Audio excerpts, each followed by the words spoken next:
Materi pertama yang saya simpulkan yaitu sejarah kodifikasi hadis. Ulumul hadis sebagai cabang ilmu pengetahuan. Sebagai sumber ajaran Islam, hadis berbeda dengan Al-Quran karena Al-Quran hanya berfokus pada kandungan dan aplikasinya. Sedangkan ulumul hadis yang dikaji tidak hanya kandungan dan aplikasinya tetapi juga periwayatannya. Pengertian hadis. Hadis menurut bahasa yaitu sesuatu yang baru, menunjukkan sesuatu yang dekat atau waktu yang singkat. Hadis juga berarti sesuatu yang diberikan, diperbincangkan, dan dipindahkan dari seseorang kepada orang lain. Hadis menurut istilah syara' ialah hal-hal yang datang dari Rasulullah, baik itu ucapan, perbuatan, atau pengakuan, atau takrir. Sejarah kodifikasi hadis. Hadis pada Nabi diterima melalui lisan atau dari mulut ke mulut. Kemudian pada abad 1 Hijriah, Umar bin Abdul Aziz mengumpulkan hadis-hadis itu dalam bentuk kitab. Ulumul hadis sebagai ilmu pengetahuan. Secara umum dapat dikatakan bahwa ulumul hadis ialah ilmu yang mempelajari segala sesuatu yang ada sangkut pautnya dengan Rasulullah. Secara garis besar, ilmu hadis dibedakan kepada ilmu hadis riwayat dan ilmu hadis dirayah. Selanjutnya, materi yang kedua adalah hadis hasan. Hadis hasan sahih merupakan hadis yang diriwayatkan oleh perawi yang memenuhi kriteria hadis sahih. Namun terdapat jalur lain yang bernilai hasan sesuai dengan rumusan Al-Turmuzi. Istilah hasan gharib dipahami sebagai hadis dari sisi sanad bernilai gharib, namun ditinjau dari sisi matan. Hadis itu memiliki penguat karena adanya riwayat bi al-makna, memiliki banyak jalur periwayatan sebagai perawinya terdapat yang memenuhi syarat-syarat perawi hadis sahih, namun pada sebagian sanadnya terdapat penyendirian rawi dalam merawikan hadis. Syarat-syarat hadis disebut hasan secara keseluruhan hampir sama dengan syarat hadis sahih.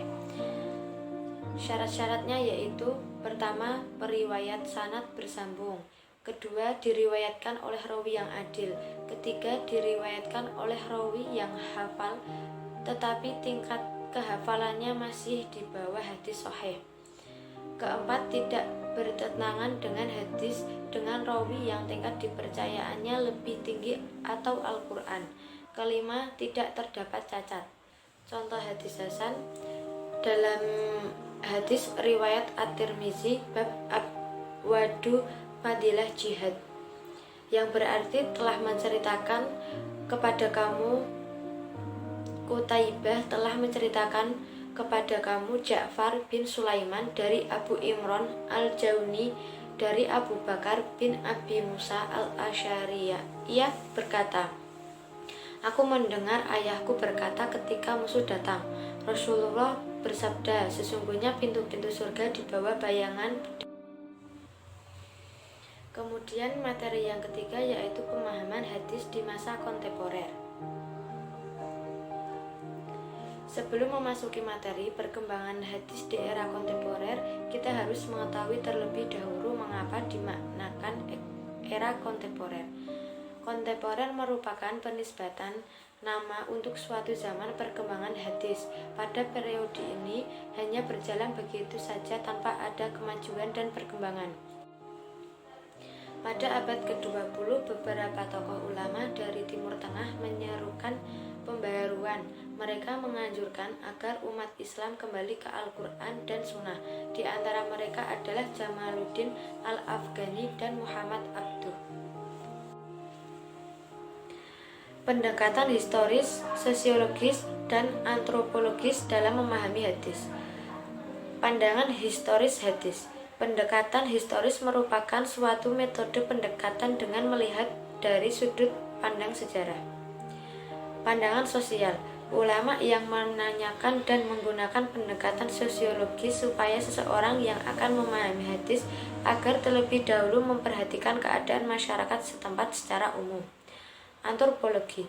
Jika ilmu antropologi digunakan sebagai pendekatan dalam memahami hadis makna, hadis yang dipelajari merupakan hadis dalam konteks fenomena budaya. Membedakan pemahaman hadis di era klasikal dan kontemporer. Klasikal. Periode ini adalah periode pembentukan wajah awal metode pemahaman hadis. Usaha ini merupakan rintisan yang dimulai dari lahirnya penilaian, adanya pertentangan satu hadis dengan hadis yang lainnya, upaya pemecahan beberapa hadis yang dipandang sulit untuk dipahami. Maka dengan sebab itu lahirnya pada periode awal ini beberapa kitab hadis, baik syarah ataupun upaya penjelasan makna secara ringkas. Modern. Pemahaman pada fase modern kontemporer ini diklaim secara sepihak saja karena pemahaman pada masa kontemporer buah ini pemikiran tokoh dalam fase modern, tetapi gagasan yang digelorakan setidaknya menjadi buah atau usaha mempromosikan suatu teori pemahaman. Selanjutnya materi yang keempat yaitu hadis mardud. Mardud menurut bahasa berarti yang ditolak, yang jelas tidak diterima. Sedangkan menurut urf mahadisin, hadis mardud ialah hadis yang tidak menunjuki keterangan yang kuat akan adanya dan tidak menunjuki keterangan yang kuat atas ketindakannya, tetapi adanya dengan ketidakadanya bersamaan. Ada juga yang menarifkan hadis mardud adalah hadis yang tidak terdapat di dalam suatu sifat hadis makbul. Sedangkan telah diterangkan di atas bahwa jumhur ulama mewajibkan untuk menerima hadis-hadis makbul, maka sebaiknya hadis yang mardud tidak boleh diterima dan tidak boleh diamalkan, harus ditolak. Jadi hadis mardud adalah semua hadis yang telah dihukumi dhaif. Membedakan pemahaman hadis di era klasikal dan kontemporer. Klasikal. Periode ini adalah periode pembentukan wajah awal metode pemahaman hadis.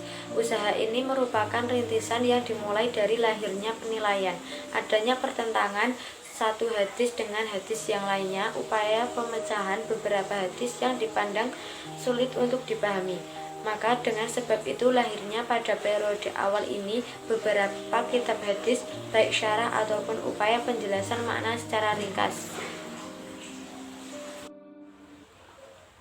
Sebab ditolaknya hadis. Yang dimaksud dengan hadis yang bertolak karena gugur dari sanadnya adalah terputusnya rantai sanad dengan gugurnya seorang perawi, atau lebih baik disengaja oleh sebagian perawi atau tidak disengaja. Gugurnya tersebut baik secara transparan maupun tersembunyi. Klarifikasi hadis mardud. Pertama, kekurangan pada perawinya. Dalam hal ini dapat disebabkan oleh ketidakadilan maupun kehafalannya, yang terbagi menjadi 6, yaitu pertama, perawinya dusta; kedua, perawinya tertuduh dusta; ketiga, perawinya fasik, lengah dan tidak maru'ah; keempat, perawinya banyak faham atau prasangka; kelima, perawinya dikeragui; keenam, perawinya menyalahi riwayat atau orang yang terpercaya. Materi yang terakhir yaitu hadis ahad. Pengertian hadis ahad. adalah hadis yang diriwayatkan oleh satu, dua, atau sedikit orang yang tidak mencapai derajat mutawatir. Hadis ahad dikategorikan sebagai hadis zani as-subut. Hadis ahad mempunyai sisi gelap yang memungkinkannya untuk ditolak atau diabaikan dan tidak diamalkan. Hadis masyhur. Pengertian hadis ahad masyhur yaitu hadis yang diriwayatkan oleh 3 atau lebih dalam suatu tabaqoh namun tidak mencapai derajat mutawatir. Hadis masyhur dibagi menjadi: pertama, hadis masyhur yang ada di kalangan pada muhaddisin dan lainnya atau golongan ulama, ahli ilmu dan orang umum. Kedua, masyhur di kalangan ahli-ahli ilmu tertentu, misalnya hanya masyhur di kalangan ahli hadis saja, ahli fikih saja, atau ahli tasawuf saja. Ketiga, masyhur di kalangan masyarakat umum. Hadis aziz. Pengertian ahad aziz yaitu hadis yang diriwayatkan 2 orang pada setiap tabaqat rawinya, atau hadis yang diriwayatkan oleh kurang dari 2 orang dari 2 orang perawi pertama. Hadis gharib. Pengertian gharib menurut bahasa yaitu ada 2. Yang pertama baidun ahli watoni, yang kedua kalimat yang sukar dipahami. Hadis gharib adalah hadis yang diriwayatkan oleh seorang perawi. Hadis yang dalam sanadnya terdapat seorang yang menyendiri dalam meriwayatkan di mana saja penyendirian itu terjadi. Klasifikasi di antara mata rantai perawinya satu orang atau penyendirian. 1. Hadis gharib mutlak, yaitu hadis yang terdapat penyendirian sanad menurut jumlah personilnya. Kedua, hadis gharib nisbi, yaitu hadis yang terdapat penyendirian dalam sifat, tempat tinggal, atau golongan tertentu, misalnya antara ayah dan anak. Klasifikasi hadis gharib ditinjau dari segi bentuk penyendirian rawi. Yang pertama, gharib mutlak. Gharib mutlak adalah hadis yang rawinya menyendiri dalam meriwayatkan hadis tersebut. Penyendirian hadis tersebut itu berpangkal pada tempat ahlu sanad, yaitu tabi'in, bukan sahabat. Yang kedua, gharib nisbi. Apabila penyendirian itu mengenai sifat-sifat atau keadaan tertentu seorang rawi, maka hadis yang diriwayatkan disebut dengan hadis gharib nisbi.